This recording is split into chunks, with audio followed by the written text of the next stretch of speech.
Quel est ton premier souvenir fort avec la musique? Il y en a beaucoup. Les premiers souvenirs, il y en a énormément, tu vois.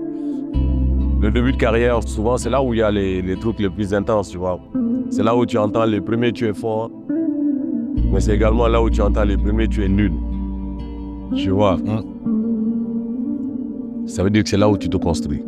Parce que c'est entre un tu es fort et un tu es nul que tu détermines ta personne, tu vois. Donc, premier souvenir, si je devais dire comme ça au pif, je dirais, quand j'ai dit à ma mère, ah, moi j'ai envie de faire de la musique et tout, avec insistance et tout, elle m'a dit, ok, si c'est ce que tu veux faire, vas-y, fais-le, mais sois le meilleur.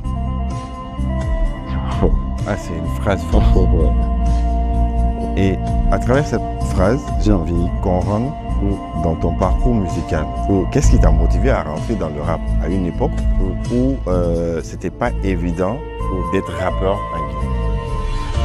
Après, personnellement, tu vois, je me dis que c'est générationnel, tu vois. Moi, personnellement, c'est pas comme si je me suis levé et puis que j'ai choisi de dire non, je vais faire du rap comme musique, tu vois. C'était ça ma génération, c'était mon époque, tu vois. C'est-à-dire, nous, on est allé au collège, tu vois, à l'époque où Beg G-Force était en train de bang, tu vois, un peu, Silatigi était en train de bang, tu vois. Nous, on a grandi dans ça, tu vois, on a grandi hip-hop. C'est ce qu'on écoutait, c'est dans ça qu'on se retrouvait. Il y avait des gens qui parlaient pour nous, tu vois, qui utilisaient nos expressions et tout.